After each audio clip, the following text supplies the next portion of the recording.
Hello जी, अस्सलाम वालेकुम। Welcome to French through Hindi Urdu.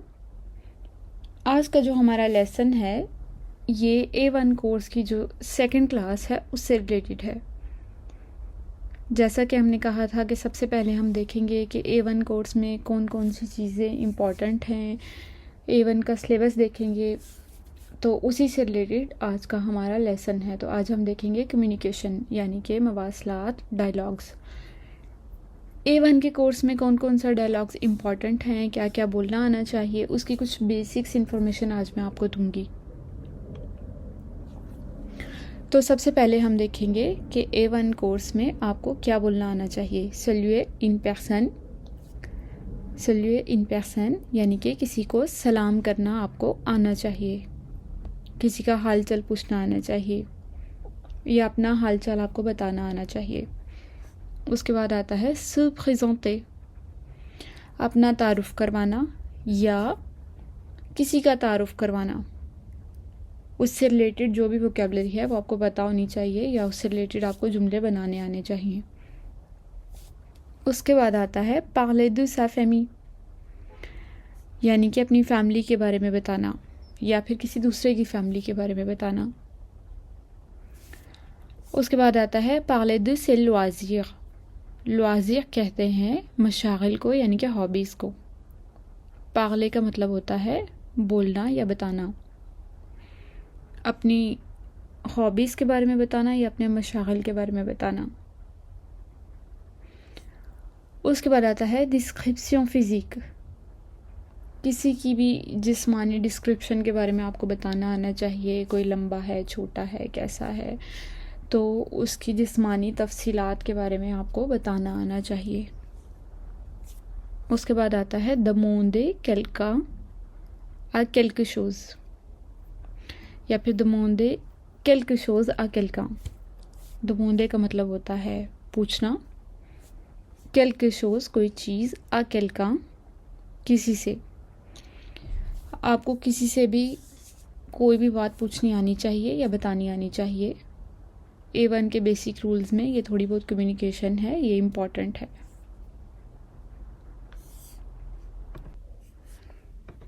तो सबसे पहले हम देखेंगे सल्यूए इन पर्सन, यानी कि किसी को सलाम करना, ग्रीट समवन, किसी का हाल चाल पूछना या अपने बारे में उसको बताना।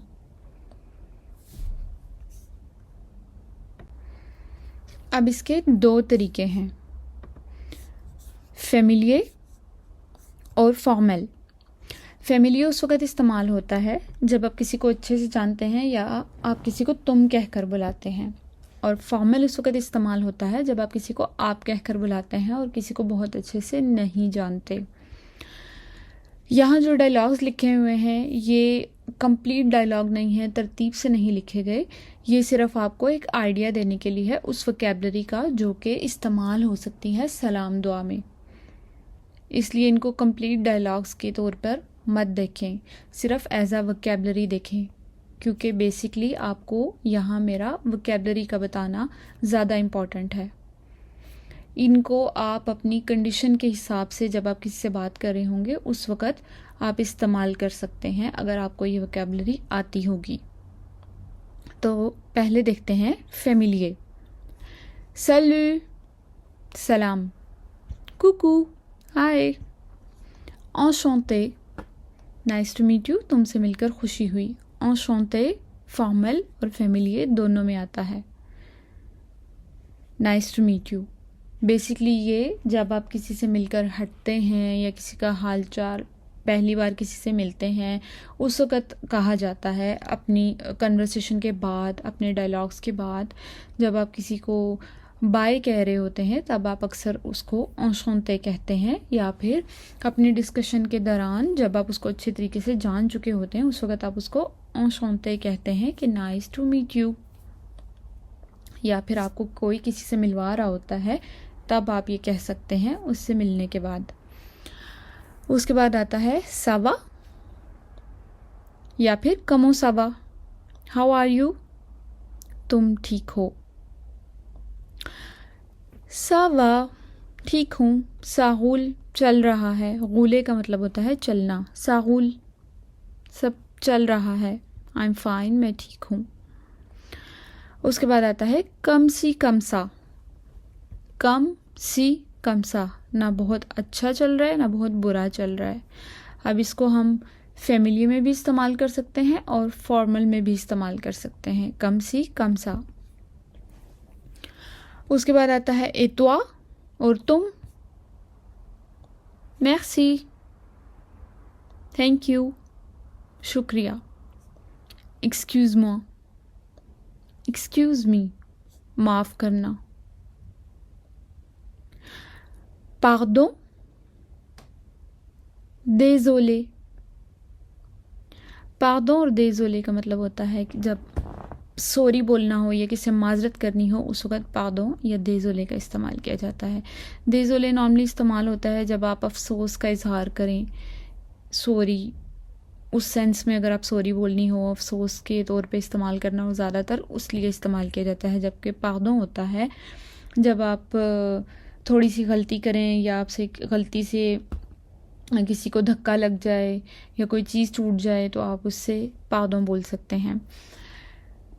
पार्डों और désolé फॉर्मल में भी इस्तेमाल किए जाते हैं। s'il te plaît, s'il te plaît, तो का मतलब यहाँ पे तुम है, s'il te plaît, मेहरबानी करो या मेहरबानी फरमा कर। सैल्यू, सलाम। आ प्लस, मिलते हैं। चाओ, चाओ बाय। आ ला प्रोchaine, अगली बार मिलते हैं। सी यू नेक्स्ट टाइम। उसके बाद आता है आ तुत, अभी थोड़ी देर में मिलते हैं। आ प्लू तार, प्लू तार का मतलब होता है बाद में। आ प्लू तार, बाद में मिलते हैं। बाय, au revoir, बाय को बोलते हैं। उसके बाद आता है फॉर्मल। अब फॉर्मल में और फैमिलिये में ज़्यादा फ़र्क नहीं होगा सिवाय चू और वू के। कुछ थोड़े से डिफरेंट डायलॉग्स होंगे। bonjour, allo, hello, bonsoir, good evening, enchanté, nice to meet you, आपसे मिलकर खुशी हुई। comment allez-vous, कैसे हैं आप, how are you, आप कैसे हो। je vais bien, I'm fine, मैं ठीक हूँ। या फिर कम सी कम सा, ना बहुत अच्छी हूँ ना बहुत बुरी हूँ, बस गुजारा हो रहा है, कम सी कम सा। et vous, और आप।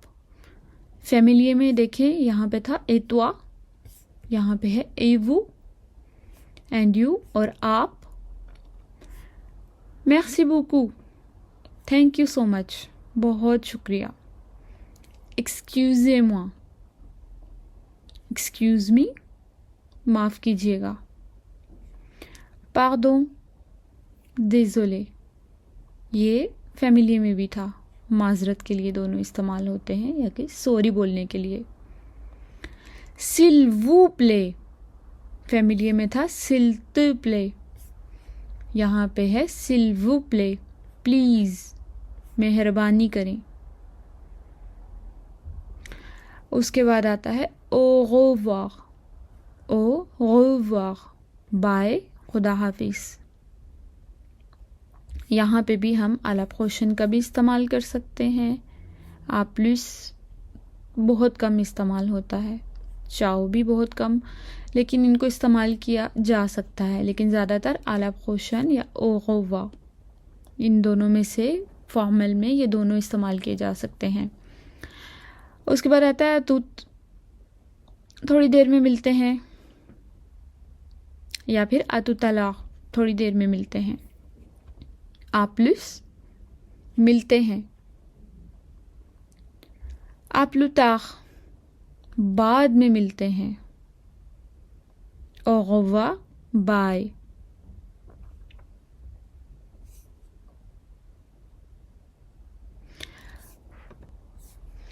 उसके बाद फैमिलियर और फॉर्मल दोनों के लिए ये वर्डिंग यूज़ होती है जो यहाँ पे लिखी हुई है। Bonne journée, have a good day. Bon après-midi, good afternoon. Bonne soirée, good evening. Bonne semaine, good week. Have a good week. Bon weekend, have a good weekend.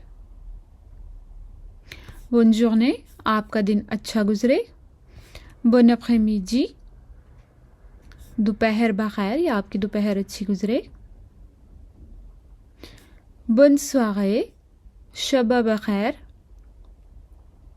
यानी कि आपकी शाम अच्छी गुजरे। Bonne semaine, आपका हफ्ता अच्छा गुजरे। Bon weekend, आपका वीकेंड यानी कि हफ्ता और इतवार अच्छा गुजरे। उसके बाद आता है Bonne nuit, गुड नाइट यानी कि आपकी रात अच्छी गुजरे। आ दुमा, सी यू टुमारो, कल मिलते हैं। आ ला स्मेन प्रोchaine, अगले हफ्ते मिलते हैं। या फिर आ बिentôt, जल्द ही मिलते हैं।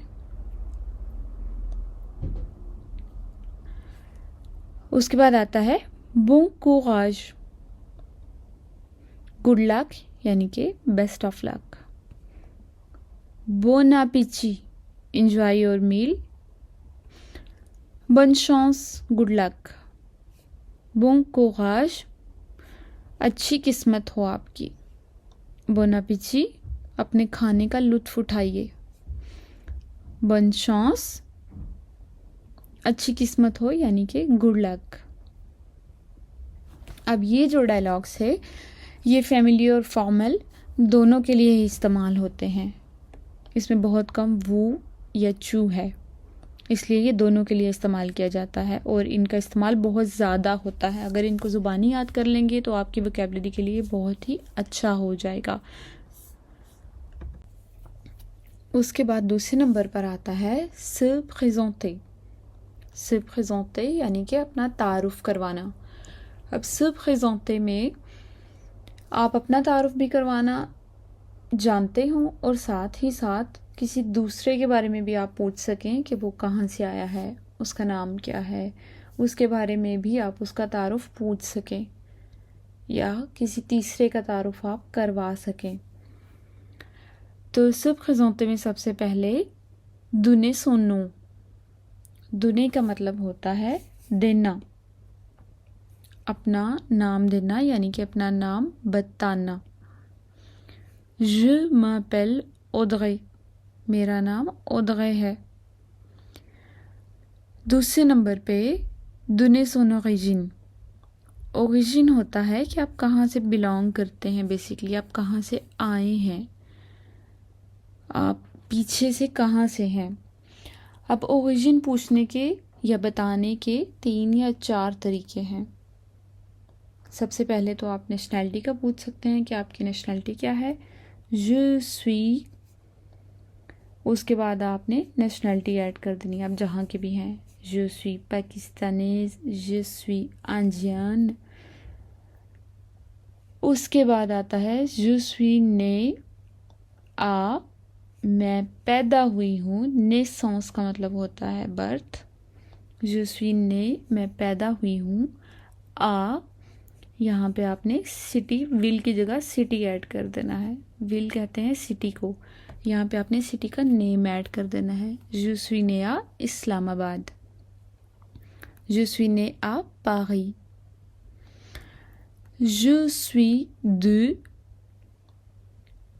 मैं कहाँ से बिलोंग करती हूँ। je suis de Paris, मैं पेरिस से बिलोंग करती हूँ। je suis de Islamabad. je suis de Jaipur. किसी भी सिटी का नाम आप यहाँ ऐड कर सकते हैं जहाँ से आप बिलोंग करते हैं। उसके बाद आता है j'habite à, मैं रहती हूँ या रहता हूँ। यहाँ पे आप विल, région pays, ville यानी कि शहर, région सूबा या तहसील, pays मुल्क का नाम ऐड कर सकते हैं। j'habite à Paris, j'habite à Lahore, j'habite à Delhi।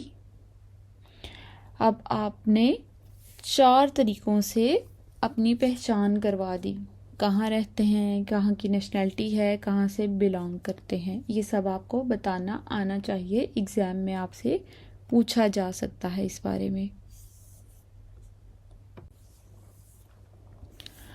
उसके बाद से प्रेजेंटे में आता है donner sa profession, आपको अपना प्रोफेशन भी बताना आना चाहिए। जैसा कि इसको 3 तरीकों से यहाँ पे बयान किया गया है। पहला है je suis, मैं हूँ, उसके बाद आपने ऐड कर देना है अपना प्रोफेशन। je suis professeur, मैं प्रोफेसर हूँ।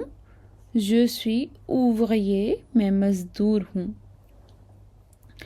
उसके बाद दूसरे नंबर पे आप इसे कैसे कह सकते हैं, je travaille, मैं काम करता हूँ या मैं काम करती हूँ। dans, में, यहाँ पे आपने इसके आगे डोमेन यानी कि अपनी फील्ड ऐड कर देनी है। डोमेन जो होता है वो फील्ड को कहते हैं, या जिस डिपार्टमेंट में आप काम करते हैं, जिस शोबे में काम करते हैं, उस शोबे को डोमेन कहते हैं। je travaille dans une école, je travaille dans une école, je travaille dans le bâtiment, je travaille dans une école, मैं एक स्कूल में काम करता हूँ। je travaille dans le bâtiment, मैं कंस्ट्रक्शन के काम में काम करता हूँ। उसके बाद इसको तीसरे तरीके से कहेंगे, je travaille chez, je travaille, मैं काम करता हूँ। chez का मतलब होता है की तरफ, मैं किसकी तरफ काम करता हूँ या किसके यहाँ काम करता हूँ। यहाँ पे आपने अपनी कंपनी या सोसाइटी का नाम लिख देना है। je travaille chez Franprix, je travaille chez Lidl, je travaille chez EDF, je travaille chez La CAF। किसी भी कंपनी का आप यहाँ पे नाम ऐड कर सकते हैं जहाँ पे आप जॉब करते हैं। या फिर आप जॉब नहीं करते तो आप कह सकते हैं je ne travaille pas, मैं काम नहीं करता। je ne travaille pas, मैं काम नहीं करती। उसके बाद आता है donner son âge, donner son âge, अपनी एज बताना। अब हमने पहले जो क्लासेस ली हैं यूट्यूब पे, उसमें आपने देखा होगा कि मैंने आपको पहले भी बताया है कि फ़्रांसीसी ज़ुबान में जब आप एज की बात करते हैं तो आप वर्ब être नहीं, टू बी नहीं, बल्कि टू हैव का इस्तेमाल करते हैं, वर्ब avoir का इस्तेमाल करते हैं। आप ये नहीं कहेंगे मैं 15 साल का हूँ या मैं 28 साल का हूँ। आप कहेंगे कि मैं 15 साल की एज रखता हूँ या मैं 28 साल की एज रखता हूँ। तो यहाँ पे वर्ब avoir का इस्तेमाल होगा। j'ai 28 ans, मैं 28 साल रखता हूँ या मैं 28 साल का हूँ। लेकिन इसका लफ्ज़ी तर्जुमा यही बनता है कि मैं 28 साल रखता हूँ।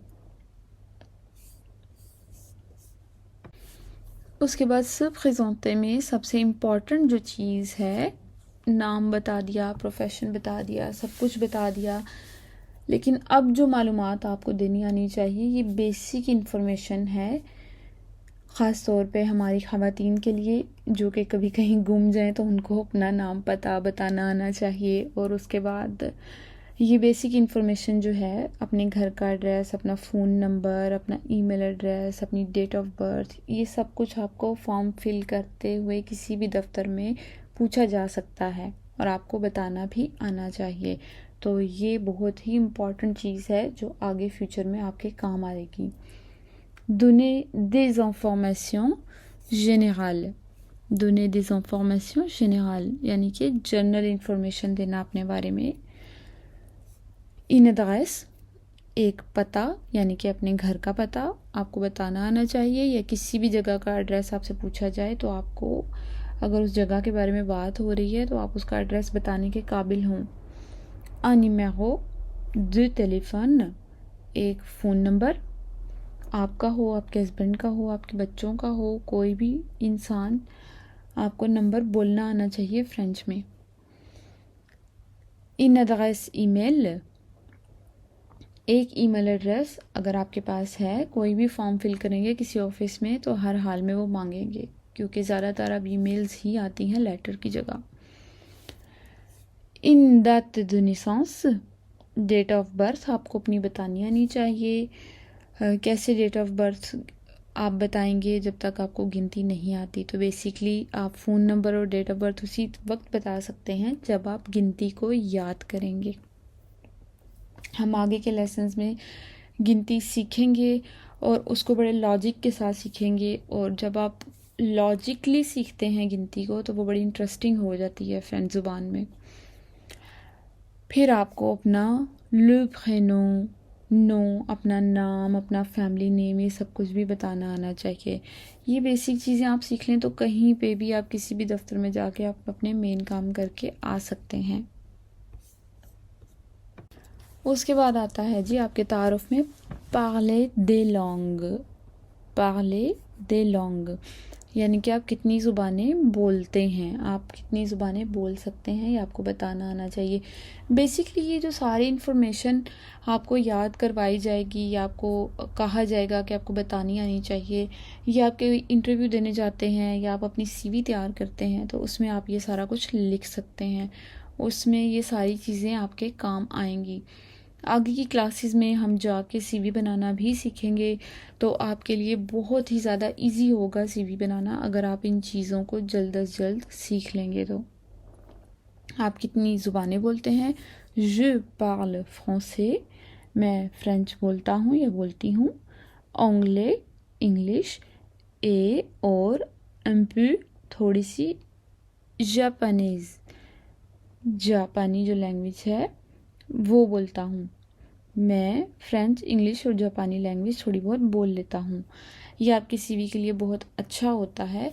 जितनी आप अच्छे तरीके से लैंग्वेज बोलते हैं आपको अपनी सीवी में ऐड कर लेनी चाहिए, इससे थोड़ा अच्छा इंप्रेशन डलता है। उसके बाद आता है parler de sa famille, parler de sa famille, अपनी फैमिली के बारे में बताना या किसी और की फैमिली के बारे में आप एक्सप्लेन कर सकते हो, तो ये बहुत ही अच्छी बात है कि आपके कितने फैमिली मेम्बर्स हैं, आप मैरिड हैं, अनमैरिड हैं, आपके कितने बच्चे हैं। बेसिकली ये भी एक फॉर्म फिल करने के लिए आपकी हेल्प करता है।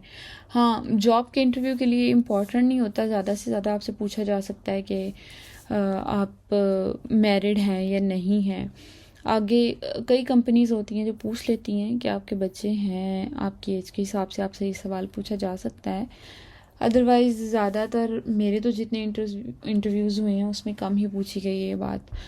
तो parler de sa famille होता है कि आप किसी के सामने अपना इंट्रोडक्शन करवा रहे हैं, वहाँ जाके आप बता दें।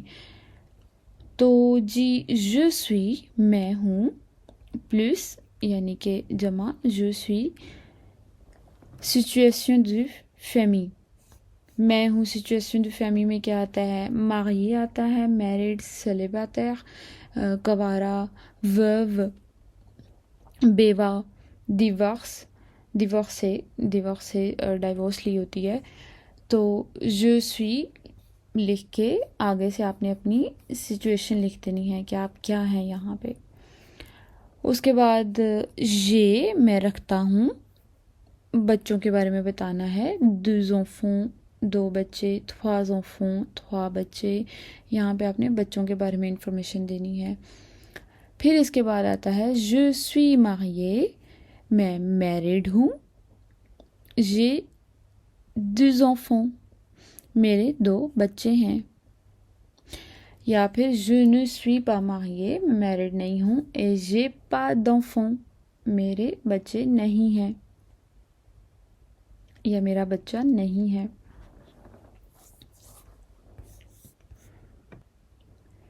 अब से प्रेजेंटे के बाद जो है parler de से loisir भी आ सकता है। इसको चाहें तो से प्रेजेंटे यानी कि अपने इंट्रोडक्शन में भी ऐड कर सकते हैं। बेसिकली ये सीवी के लिए भी बेस्ट होता है, और आप फ्रेंड्स में जब बैठ के बात कर रहे होते हैं या किसी नए इंसान को अपना दोस्त बनाना होता है तो ऑब्वियसली आप उसको अपनी एक्टिविटीज़ का, अपने शौक़ और हॉबीज़ का भी बताते हैं तो इसलिए ये इम्पॉर्टेंट बात होती है कि आपको ये बताना आना चाहिए। अब इसके लिए 2 वर्ब इस्तेमाल किए गए हैं यहाँ पे, j'aime et je fais। aimer quelque chose यानी कि पसंद करना, किसी चीज़ को पसंद करना, aimer पसंद करने को कहते हैं। je fais का मतलब होता है करना, वर्ब faire। ये दोनों वर्ब काफ़ी ज़्यादा इस्तेमाल होते हैं, इसलिए इनको याद कर लेना चाहिए, इनकी कॉन्जुगेशन को याद कर लेना चाहिए। j'aime मैं पसंद करता हूँ, आगे आपने एक्टिविटी ऐड कर देनी है या स्पोर्ट ऐड कर देनी है। For example j'aime le foot, मैं फुटबॉल पसंद करता हूँ। j'aime lire les livres, मैं lire का मतलब होता है पढ़ना, les livres किताबें, मैं किताबें पढ़ना पसंद करता हूँ।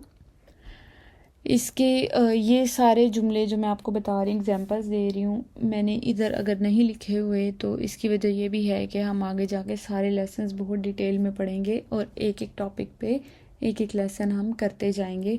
वहाँ पे आपको सारी डिटेल मिलती जाएंगी और सारी एग्जांपल्स मिलती जाएंगी, और साथ ही साथ हम वर्ब भी करेंगे जो इन टॉपिक से रिलेटेड होंगे। je fais मैं करता हूँ, je fais le sport, कोई भी स्पोर्ट आप लिख सकते हैं, या फिर ये भी कह सकते हैं je fais le sport, j'aime le sport, je fais le sport। मैं स्पोर्ट को पसंद करता हूँ, स्पोर्ट्स को, और मैं स्पोर्ट्स करता हूँ। यहाँ पे अब नीचे एग्जाम्पल दी गई है, j'aime la musique rock, j'aime मैं पसंद करता हूँ, la musique rock मैं रॉक म्यूज़िक पसंद करता हूँ। या फिर दूसरा जुमला है, je fais de la guitare électrique, je fais de la guitare électrique मैं इलेक्ट्रिक जो गिटार होता है वो बजाता हूँ या करता हूँ। यहाँ पे बजाने को फे कहा गया है, je fais de la guitare électrique। 5वें नंबर पर आता है डिस्क्रिप्शन फिजिक, यानी कि किसी भी इंसान की जिस्मानी तफसीलात आपको बतानी आनी चाहिए। उसका रंग कैसा है, उसका कद काट कैसा है, उसकी आंखों का कलर कैसा है, उसके बालों का कलर कैसा है, ये सारी बातें आपको बतानी आनी चाहिए। इससे रिलेटेड जितनी भी वोकैबुलरी है आपको याद कर लेनी चाहिए। जैसा कि यहाँ पे थोड़ी सी एग्जाम्पल दी गई हैं, जिसमें से सबसे पहली एग्जाम्पल है एला दे cheveux noirs, एल आ वो रखती है, दे cheveux बाल, नोir काले, वो काले बाल रखती है या उसके काले बाल हैं। एले brune वो brune है, brune मतलब जिसका गंदमी रंग होता है। एला दे cheveux châtain, châtain इस कलर के जो बाल होते हैं लाइट ब्राउन कलर के, उसको châtain कहते हैं, एला दे cheveux châtain। इसी तरह जितनी भी डिस्क्रिप्शन होती है, कोई लंबा है, छोटा है, भद्दा है, बदसूरत है, खूबसूरत है, इस तरह की सब वोकैबुलरी आपको बतानी आनी चाहिए। अब आते हैं जी लास्ट पॉइंट पे। जितनी भी हमने पहले वोकैबुलरी के बारे में बात की कि आपको क्या क्या बोलना आना चाहिए, अगर आप वो सारी याद कर लेंगे तो आपकी बहुत ज़्यादा वोकैबुलरी इम्प्रूव हो जाएगी। हमारा जो फर्स्ट लेसन था लेक्सिक वाला, उसकी वोकैबुलरी और आज की वोकैबुलरी जो मैंने बताई है, इन सबको याद करेंगे तो आपको बहुत कुछ बोलना आ जाएगा ऑलरेडी। तो जो लास्ट पॉइंट है ये थोड़ा टफ होगा, क्योंकि इसमें आपका तकरीबन एक किस्म का इंटरव्यू लिया जाता है। आपका जो एग्जामिनेटर होता है वो आपके सामने बैठ के आपसे बात करता है, आपसे सवाल जवाब पूछता है। वैसे तो वो सारी ही जितनी कम्युनिकेशन बताई है सभी आपके साथ वो डिस्कस करेगा, आपसे पूछेगा आपका नाम क्या है, पता क्या है, आप उससे पूछेंगे, इस तरह की सारी बातें होगी एग्ज़ाम में। लेकिन यहाँ पे जो लास्ट पॉइंट है, दमोंदे quelque chose à quelqu'un, दमोंदे का मतलब होता है पूछना, quelque chose कोई चीज़, आ quelqu'un किसी से, यानी कि आप किसी से कोई इन्फॉर्मेशन, आप दुकान पे जा रहे हैं तो आपने उससे इन्फॉर्मेशन लेनी है तो आप उससे रिलेटेड पूछेंगे। इस दुकान से रिलेटेड किसी चीज़ के से रिलेटेड आपने कोई इन्फॉर्मेशन लेनी है तो आप उसे पूछना आना चाहिए। आप किसी शॉपिंग सेंटर में जा रहे हैं, वहाँ पे आपको कोई चीज़ नहीं मिल रही, आप उससे पूछते हैं ये चीज़ कहाँ पे है, वो आपको बताएगा, राइट जाना है, लेफ़्ट जाना है, फिर आपको वो जो जगह है वहाँ पे जाके आपको इस्त्री पड़ी मिलेगी, मशीन पड़ी मिलेगी। फिर आप किसी दुकान पे जाते हैं, आप बगत ख़रीदने जाते हैं, आपको बताना आनी चाहिए कि आपको क्या लेने आए हैं, बगत लेनी है, कितनी लेनी है, कितने पैसे हैं, कितने वापस करने हैं। ये सारा थोड़ी बहुत जो है डायलॉग्स आपको बोलने आने चाहिए। फिर आप डॉक्टर के पास जा रहे हैं, आपको बेसिक लैंग्वेज आनी चाहिए, डॉक्टर को बताना आना चाहिए मुझे फ़ीवर है, मुझे खांसी है, मेरी कमर में दर्द है, मेरे पैरों में दर्द है। ये छोटी छोटी जो वोकैबलरी होगी ये एंड पे आपको बतानी आनी चाहिए। और फिर एक और ज़्यादा इम्पॉर्टेंट होती है बात A1 के एग्ज़ाम में कि आप छुट्टियों पे जा रहे हैं, तो आप वहाँ पे अपनी फैमिली को लेटर लिखते हैं पीछे से कि आप कहाँ छुट्टियों गुजार रहे हैं। फैमिली या फ्रेंड्स को काख्त पोस्टल उसको कहा जाता है, आपको काख्त पोस्टल लिखना आना चाहिए। या फिर आप किसी को इनवाइट कर रहे हैं, बर्थडे पे इनवाइट कर रहे हैं, या फिर आप किसी को वेडिंग पे इनवाइट कर रहे हैं, तो ये सारा छोटे छोटे जो डायलॉग्स हैं बेसिक होते हैं, 5 या 6 लाइनों के होते हैं ये डायलॉग्स। ये आपको लिखने भी आने चाहिए और बोलने भी आने चाहिए। A1 के एग्ज़ाम में ये आपसे पूछे जाएंगे। उम्मीद है कि आज की वीडियो आपके लिए हेल्पफुल होगी। अगर इस वीडियो से रिलेटेड आप मुझसे कोई और सवाल पूछना चाह रहे हैं या कोई चीज़ अच्छे से समझ नहीं आई तो आप कमेंट में पूछ सकते हैं। आज की इस वीडियो को यहीं पे ख़त्म करते हैं।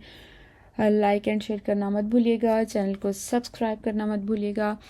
नेक्स्ट वीडियो में जल्द ही मिलते हैं। और मैं अपनी वीडियो अपलोड नहीं कर सकी काफ़ी अरसे से, उसके लिए मैं माफ़ी चाहती हूँ। एक्चुअली मैं फ़्रांस में नहीं थी, पाकिस्तान में इंटरनेट इतना अच्छा नहीं था और रिकॉर्डिंग का सिस्टम इतना ज़बरदस्त नहीं था कि मेरी वॉइस क्लियर होती।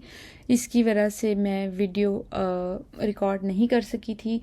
नाउ आई एम बैक, मैं वापस आ चुकी हूँ, तो मैं जल्द अज जल्द कोशिश किया करूँगी कि आपके लिए नेक्स्ट लेसन रिकॉर्ड करके पब्लिश कर दूँ। Thank you so much. अल्लाह हाफिज़, बाय बाय।